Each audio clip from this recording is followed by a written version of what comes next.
Hare Krishna, Dandavat Pranam. Today we are reading from the book Coming Back by His Divine Grace A.C. Bhaktivedanta Swami Srila Prabhupada. We are reading the chapter number 7, Almost Reincarnation, and today we will continue further from where we read yesterday. According to the principle of reincarnation taught in the Vedas, we learn that this is quite impossible. The actual process of reincarnation is that the soul, after leaving a material body at death, enters another womb in some species of life in this or another universe as directed by the immutable laws of karma and arranged by material nature. After death, the disembodied soul, unhindered by a physical body, is able to travel at the speed of the mind. Therefore, there is a negligible time lapse between leaving one's body and entering another. However, only fully realized souls can attain the spiritual world beyond the cycle of reincarnation. This is not possible for the ordinary soul who is conditioned by life in the material world. Every soul, however, has the potential to reach the spiritual world after undergoing the necessary spiritual practices which makes this possible. As Lord Sri Krishna explains in Bhagavad Gita chapter 4 verse 9, one who knows the transcendental nature of my appearance and activities does not, upon leaving the body, take his birth again in this material world, but attains my eternal abode, O Arjuna. But the Lord further notes that the great souls alone, who are yogis in devotion, never return to this temporary world, which is full of miseries, because they have attained the highest perfection. The laws of karma and reincarnation are so perfectly ordered that when each material body dies, nature has already arranged exactly according to the soul's cumulative karma another appropriate material body into which the departed soul will enter and take birth anew. Whatever state of being one remembers when he quits his body, in that state he will attain without fail. Bhagavad Gita, chapter 8, verse 6. A self realized soul who enters the eternal spiritual world would certainly not have an obligation nor desire to reappear in this temporary material world of birth, death, disease, and old age. The past life regression approach to reincarnation occasionally yields evidence of the fact that the same soul inhabits different bodies at different times, and this knowledge is helpful. Many published cases confirm past life information revealed by hypnotized subjects to be remarkably accurate. Sometimes these hypnotic regression elicit demonstrations of deeply felt emotions are hard to doubt. The work of Ian Stevenson in the United States and Peter Ramster in Australia includes carefully documented reincarnation experiments, in many cases involving independent observers to ensure integrity. It is noteworthy that some of these subjects spoke fluently in languages with which it had been proven that they had little or no contact throughout their lives. A few even spoke in old dialects no longer extinct, but which were validated through historical records. Some of Ramster's subjects led him and independent observers to remote dwellings in foreign countries never before visited by the subjects. In several cases, these buildings or their remains meticulously matched subjects' either accounts of their past life homes, accounts which were taped in Ramster's office before his subjects went abroad to begin the verification phase of the experiment. These types of carefully and scientifically concluded experiments seem to lead us almost unchangeably to the conclusion that reincarnation must exist in some form. Unfortunately, they do not give us any real in depth knowledge or understanding as to how transmigration of the soul actually takes place. Therefore, the past life regression approach to reincarnation is at best a rudimentary attempt to explain a highly evolving phenomenon. Moreover, the sensationalism, oversimplification, and even hucksterism that surrounds so much of this experimentation, most of which is not scientifically conducted, severely limits the transgression, the regression method as viable information source about the innumerable intricacies of reincarnation. once a human, always a human? Another popular reincarnation myth is that the soul, once attaining a human form, always comes back as a human, as in a human body in the next life, and never reincarnates in a lower species. We may reincarnate as humans, but we could come back as dogs, cats, hogs, or lower species. The soul, however, despite entering higher or lower bodies, remains unchanged.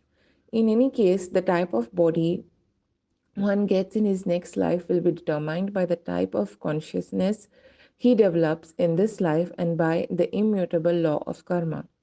Bhagavad Gita, the most authoritative source book on the reincarnation spoken by God Himself, clearly states that when one dies in the mode of ignorance, he takes birth in the animal kingdom.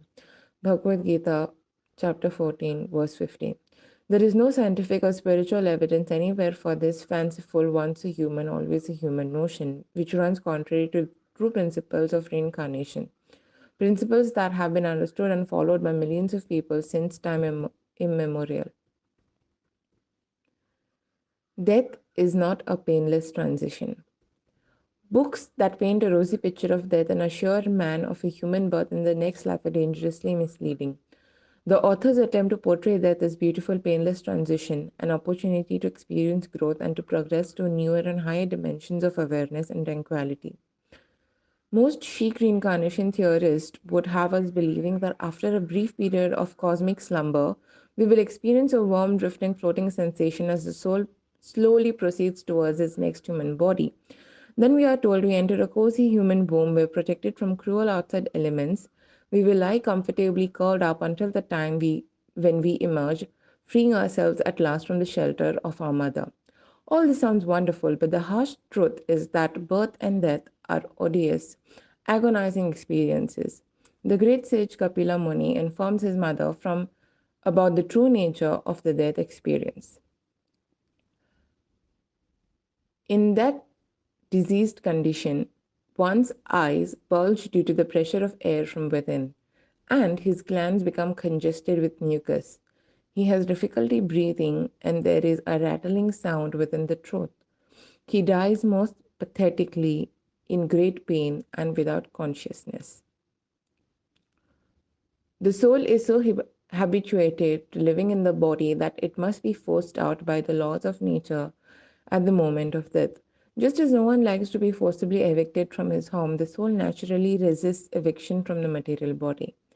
Even the tiniest insects will display the most amazing abilities and techniques for avoiding death when their lives are threatened. But as death is inevitable for all living beings, so are the fear and pain associated with it.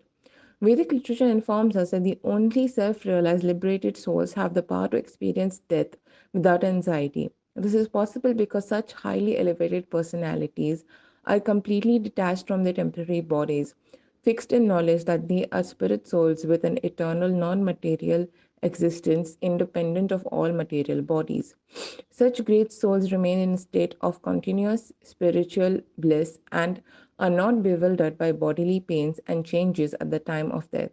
But taking birth in the material world is no picnic either. For months, the human fetus still lies crammed up within the darkness of the womb, suffering severely, scorched by the mother's gastric fire, continually jolted by sudden movements, and feeling constant pressure from being contained in the small amnion or sac which surrounds the body in the womb. This tight constructing pocket forces the child's back to arch constantly like a bow.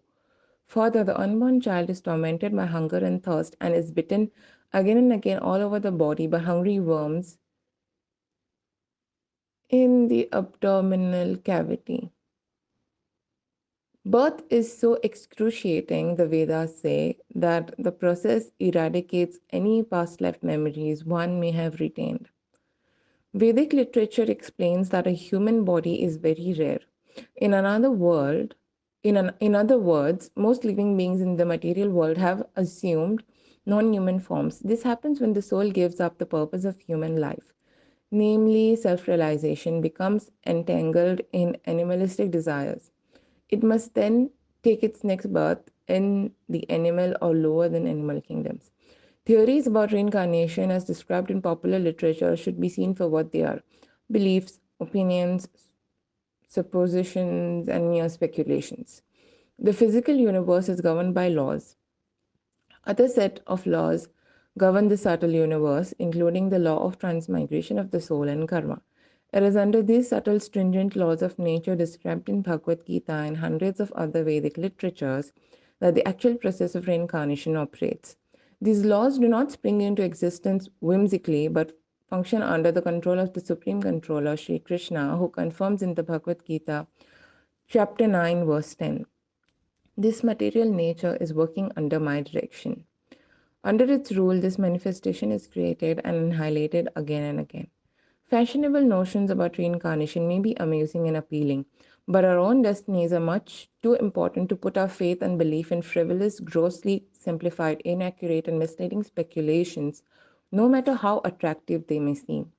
Vedic literature, on the other hand, has for thousands of years provided practical, comprehensive, and useful knowledge about the science of reincarnation. This wisdom makes it possible for intelligent persons to gradually approach higher and higher states of awareness and at last escape completely from the endless cycle of birth and death.